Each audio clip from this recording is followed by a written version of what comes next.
Oke, mari kita bahas sebuah ide yang jujur aja, kedengarannya agak radikal, tapi ini penting banget. Judulnya sengaja dibuat provokatif, Anda ingin jadi yang pertama keluar? Langsung aja kita mulai dengan kutipan yang kuat banget. Setiap kekaisaran berdengung sebelum retak. Coba deh renungkan kalimat itu sejenak. Nah, ini dia inti dari semua yang akan kita kupas tuntas hari ini. Nah, kutipan tadi itu membawa kita ke konsep pertama kita, dengungan sebelum keretakan. Anggap aja ini semacam ilusi stabilitas gitu. Tahu kan momen di mana sebuah sistem justru kelihatan paling kuat, paling meyakinkan, ternyata itu tepat sebelum semuanya mulai goyah. Kita semua pasti pernah dengar ini kan? Narasi yang bikin adem ayem itu dimulai. Media bilang, pasar lagi kuat banget. Di permukaan, kelihatannya semua baik-baik aja. Terus, narasi ini dikuatin lagi. Para politisi muncul dan mereka jamin, oh tenang, inflasi terkendali. Iya, sebuah pesan yang tujuannya jelas buat kita semua tetap tenang dan percaya sama sistem. Dan pada akhirnya, apa yang terjadi? Kepercayaan itu meresap kemana-mana. Orang di sekitar kita, mungkin kita sendiri juga, akhirnya bilang, santai aja, semua bakal baik-baik aja kok. Ini kayak paduan suara penyangkalan massal gitu. Tapi, ada sesuatu yang aneh. Di balik semua jaminan itu, rasanya sistem itu sendiri tahu ada getaran di bawah sana. Sesuatu yang nggak bisa diabaikan begitu aja. Nah, disinilah poin paling pentingnya. Semua optimisme yang kencang ini, semua jaminan ini justru itulah tanda bahayanya. Karena pada akhirnya, kebisingan itu selalu datang, tepat sebelum semuanya pecah. Oke, jadi kalau dengungan itu konsep umumnya, masalah spesifiknya apa aja sih yang bisa kita lihat? Nah, kita masuk ke bagian kedua. Tanda-tandanya ada di mana-mana.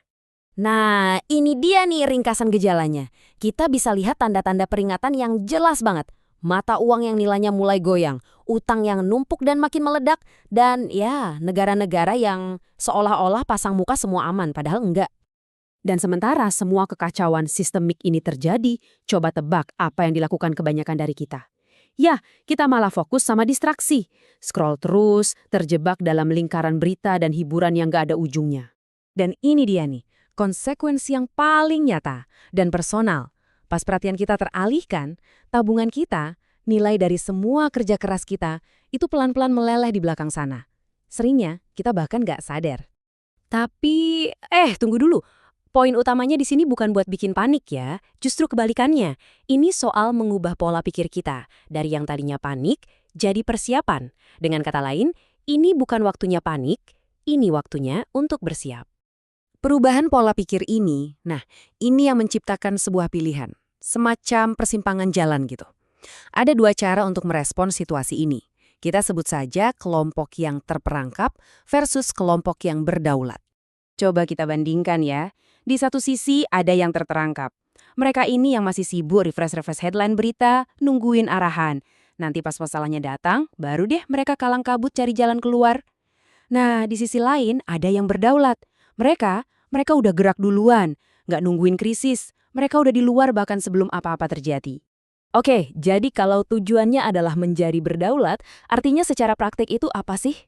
Nah, di bagian terakhir ini kita akan bahas solusinya.